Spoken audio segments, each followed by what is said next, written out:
morning, Power FM. Craig's away. When he's away, I call my friends in. I've got a very special friend this morning. I've got Bekki Ashton from Infamous The Show. Good morning. Good morning. Thank you so much for having me. Oh, no worries at all. It's so great to have you back in the studio.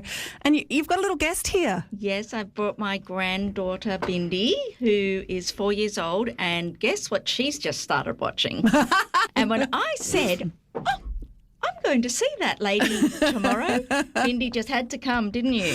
Oh, little Hoopla Doopla fan. I love that. Yeah. But I'm a fan of you guys. Oh, thank you. So tell me, we were just talking off air before about the generations of family in circus. Tell me about the both of you and your generation of circus. Okay, so we have been going since 1850, so we're into our 8th generation, which is Bindi and a couple of her cousins. Oh, my goodness. And obviously in the show there's myself and my brother and my daughter in the show. So we've got 6th and 7th generations performing. And we're pretty proud of our family history and the fact that we're continuing on up into the 8th generation, and hopefully the 8th generation kids do continue to perform as well, sort of line of work or security. Yeah, right. Interesting. But I need to bring it back.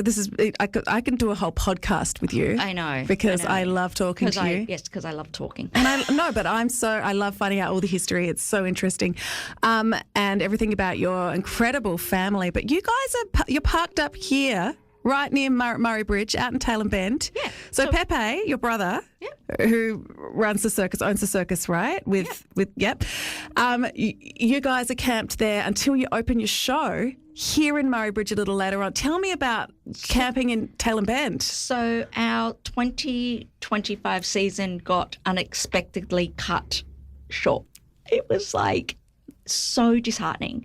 And we then pulled down and got on the road here to Tailem Bend, and we do have property out that way, and we don't have a house to go to, who live in our caravans 12 months of the year. We're spending Christmas here in Tailem Bend, Murray Bridge. Yeah. So this is home for us now. Yeah, and this is what I find so amazing. I saw a little footage on your Instagram, actually, Bekki, at Tailem Bend, and you were getting out a little trapeze rig. Yeah. And putting it up there in Tailem Bend. We've got to keep up our fitness. Yeah. So especially those of us in the older age bracket, not me. No, that's really incredible too, because there are some people who are getting, in the older age bracket who are still performing, doing incredible skills. Yeah. Yeah. It's honestly just about making sure everything doesn't get stiff. We had some old equipment laying around, and we used some old poles from an old little tent and an old crane bar that used to belong to the flying trapeze, and pulled out an old trapeze, and basically without having to unpack all of our equipment from like the truck. The trucks, we just found what we could and fully MacGyvered a rig. And love that. And just basically to make sure that we don't lose our hand strength and obviously our muscles and boredom, because it gets pretty boring when you're not performing every day. So you're out on a property in your caravans, and is there any house on the property or anything like that? Nope. Just a bit of land. Lots of rocks. Rocks. Yep. Grass. Yep. Flies. All the things. Flies are pretty bad. But you guys are pretty, if anyone's a professional of setting up anywhere and kind of living there in your caravan, you're pretty sorted. You've been doing that for a hot second. That's exactly right. I mean, to us, home is where the heart is, and our home is on the road with us 12 months of the year. So to me, it's no different to being there or Adelaide or the Gold Coast. Yeah. The inside of my van's, all decorated for Christmas now, and the outside too, haven't we? We've decorated everything ready for Christmas, and we're just going to make the most. Harsh and severe. And also the thing is, I just don't think people fully... I think there's a few things about the kind of circus that you guys work with, a classical or a traditional, are these the words you would use, or sort of circus? Like, you're not in its present, but in its culture of travelling all the time. Like, you sort of have a sort of really fun contemporary sort of show with a kind of twist, but that style, I don't think people fully comprehend that you're on the road all the time, and just how incredibly special that culture is. Like when I see It's a you lifestyle. guys, it's a It is a lifestyle. lifestyle. And when I see you guys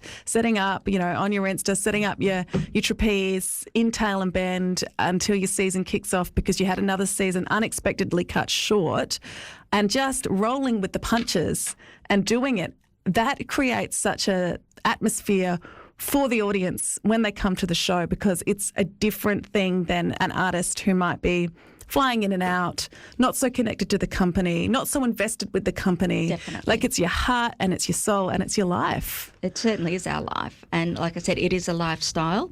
And it's one of those lifestyles you either love or hate. You can't, there's sort of no grey area. If that you can't be in it if you don't love it. And we're very lucky that we have a crew and a cast of people at the moment who are very invested into the show as well. Bekki, I love it. And I need to know more about what we're going to see in the show, in your season in Murray Bridge, which will continue on to the Adelaide Fringe, as well as a little bit more about your incredible circus Australian family history. Stick around, Bekki Ashton on Power FM. Good morning. Bekki Ashton here from the Ashton, the famous circus family, and they're camping in Tail and Bend because they had a little thing happen and they had to come here early, which is fabulous.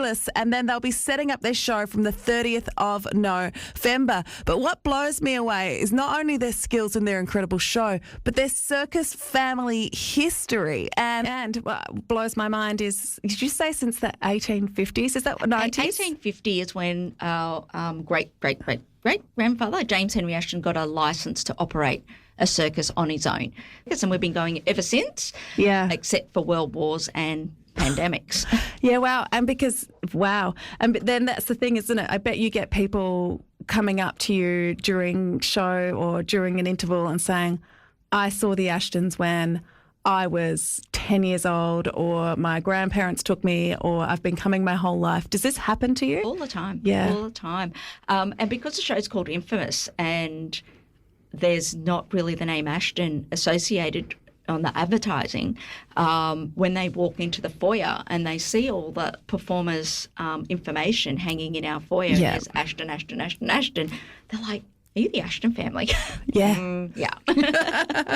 What made you think that? I've been seeing you since I was a kid. I took my kids. My grandparents took me. Bekki Ashton from Infamous, the show with all the big tricks again. We've got the Wheel of Death. We've got Flying Trapeze, those things you can't get because the Adelaide Fringe is just about to kick off too. I know you're heading there after the bridge. You can't get those. Some new super sexy stuff coming Super sexy stuff. Yeah. I saw some little teaser reels for that. Does look like it's on fire. It's hot. You guys are playing at the same spot in Murray Bridge again at the State Reserve? I got to give a shout out to the council. Like I explained before, we lost that 3 weeks of training practice to get the new numbers in. So the council are allowing us to go in early so we can get the big top up, so we can get 2 weeks of rehearsals in before we open on the 30th of January next year. So thank you so much to the local council for letting us do that. Yes, Murray Bridge, let's go. And so you're kicking off on the 30th of January? 30th of January next year. It still feels like ages away. It'll be here in a hot second. I know. Yeah. So the 30th of January, where can people best book tickets? Just head to our website. I don't know if they're up for sale yet. Obviously, it's, but if you want a nice little Christmas present, buy someone a ticket. Absolutely. We'll keep you in the loop. You can always message those guys directly via their socials as well on Insta and Facebook. Someone lovely will get back to you, and we'll see you at the show. Can't wait. Thank you. Thanks, Bekki. Power FM.